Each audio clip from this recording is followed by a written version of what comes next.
Hi everyone, my name is Alex and this is layout update number 7.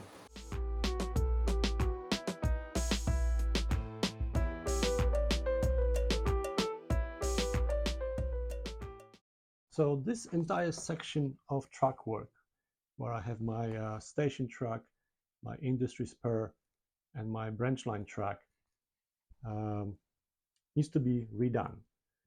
There isn't actually any problem with the truck as far as running trains. I never have any derailments or decoupling. It's actually very reliable, which is rather surprising. But it does have 3 problems that it's suffering from, and they annoy me, and I need to fix all that. The first problem I have with this section of track is track geometry along the branch line track. Because it is on the diverging route of this switch, whenever a locomotive goes past that switch, it has a natural and sudden change of direction, which looks really bad, and it's just really annoying me, and I just don't like seeing it. I want to eliminate that. So to do that, I'm going to swap this right-hand side switch for a left-hand side, so that the industry spur will be on the diverging route. The second problem I have with the current truck configuration is the station truck being too short. Now that's because initially when I designed this track plan, this was never going to be a passenger train station. It was supposed to be a freight depot. But then I purchased the second-hand train and decided that I would like to run it on my layout and have a place to park it.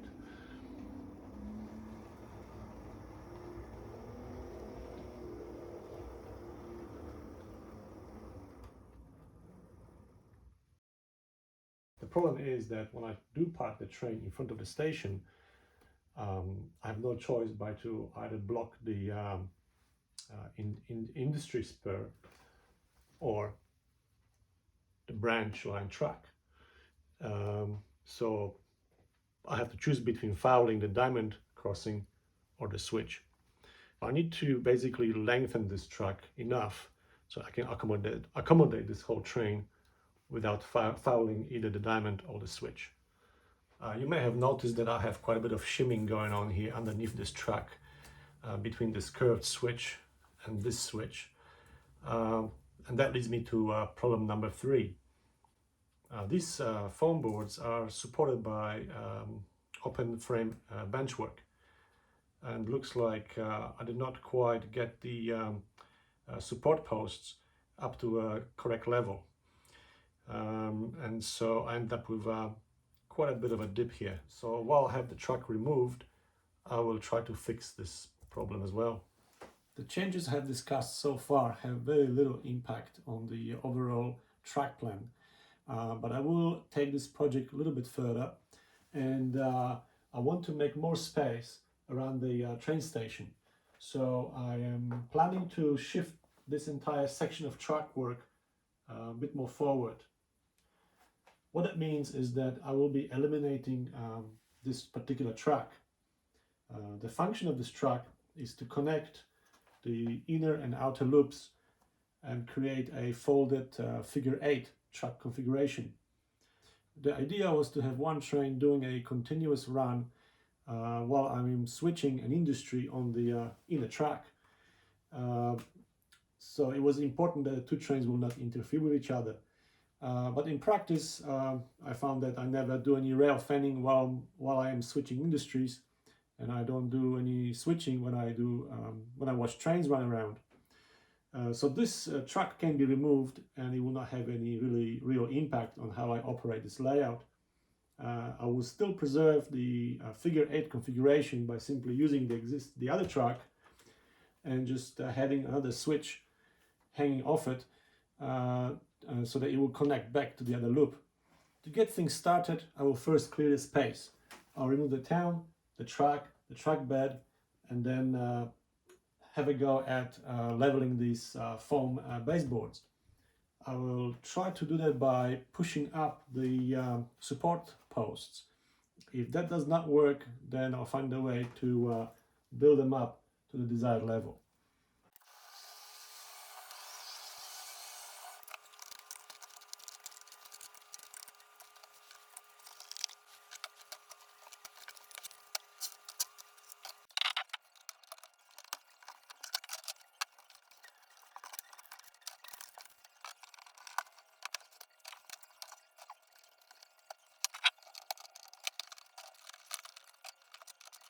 With everything cleared off the top, I can try and show you what is it that I need to fix.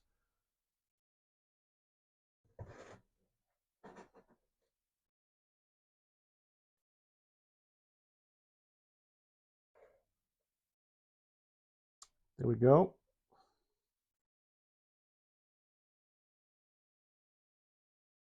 You can see my fingers through the gap. And I reckon in the worst spot, it's probably 5 mm difference. Apart from that, the boards are quite nicely leveled.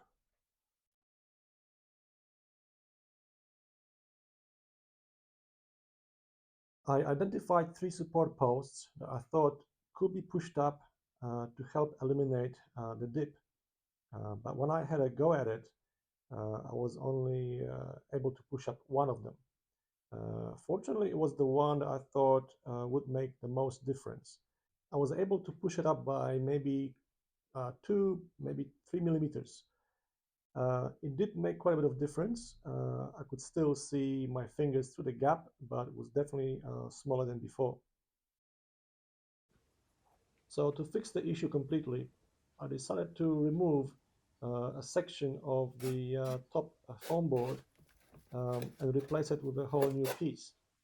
I would shim up the new piece before gluing it in place. With the section of the top foam board cut out, it was time to make a replacement piece. I've raided the kitchen and acquired some alfoil, and I've used it to make it a template. It came out quite well. I only had to make a few adjustments to the final piece before it fit perfectly. The final result, while not perfect, is as good as I would ever hope for. The gap is pretty much gone. Yes, I still have this little gap on the right hand side, but I'm willing to live with it. Or so I thought. I came back to it next day and my OCD got better over me. I had to fix it.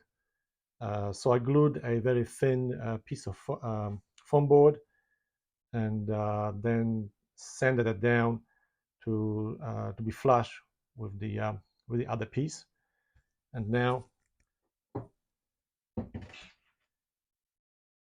there is no gap, and I'm pretty happy with that. With this job out of the way, it's time to start laying down the new track configuration.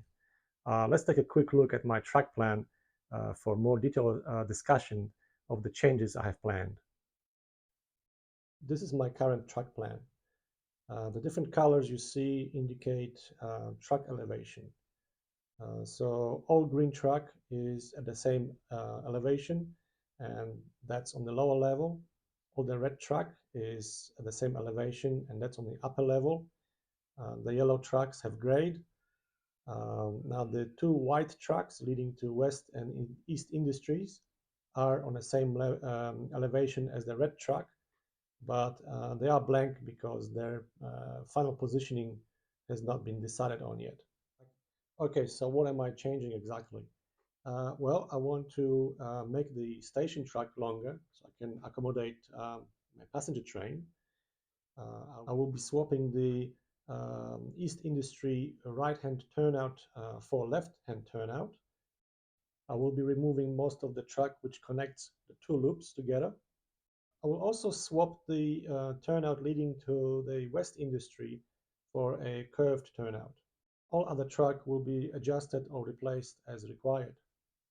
So overall, a large portion of the track on the upper level will be affected by the planned changes. And here is the track in its new configuration. I still have to add more truck bed and do additional wiring, but so far I do like how this is turning out. So I've got my much longer station truck now. You can see from the unpainted area, that's where it used to be. So I moved it forward by about 3 centimeters or inch and a half. That will give me additional space for the station area. I've swapped the turnout for the industry spur. The truck that used to connect the two loops now comes off the actual branch line via a new switch I put in, and that's the remaining part of the old truck. And I've also swapped the West Industry turnout for a curved one.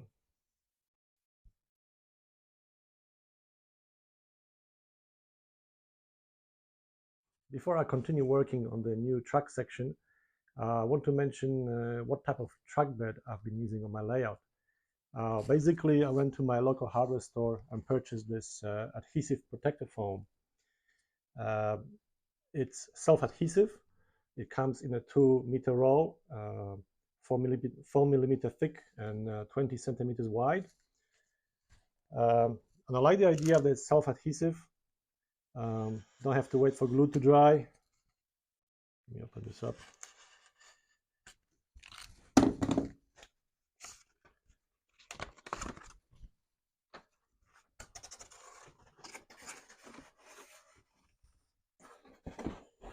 And it's got pretty good sound deadening properties as well.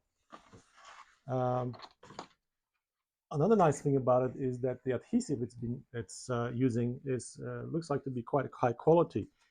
I have this piece here that I've used many times. It's been off and on multiple times, and even after all this debris on it, I can still stick it down and it will not move. Actually sticks quite well. Another thing I've been using as a truck bed is this insulating tape. My friend has kindly donated to me. He didn't have any use for it, so I got this. That's this one has a 5 millimeter profile. Once again, self-adhesive, and the adhesive, just like the other one, does a great job being reused over and over again. So here's an old piece. Stick it down. It won't move anywhere, and it sticks quite well. The work is done. I've got the new truck bed in place. It's all wired up and good to go. So it's time to run trains. I will bring in the passenger train into the station first.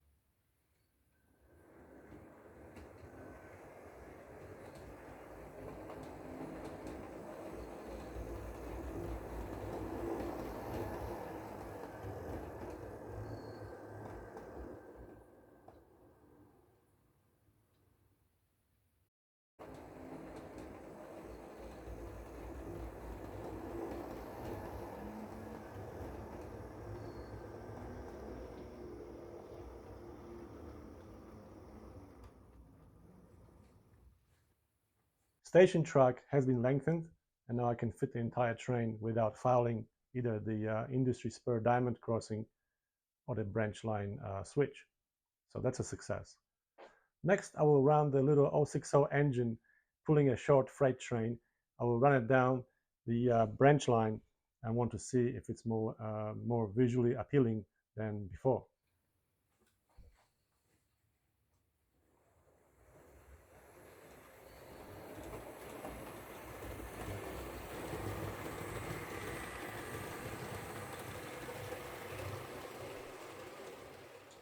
It does look better, so that's another success.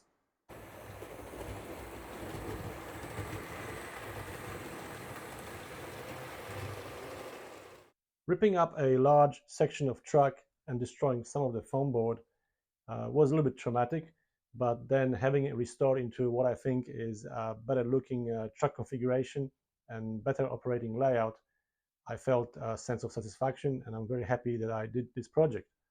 So thanks for watching, and I'll see you next time. Cheers.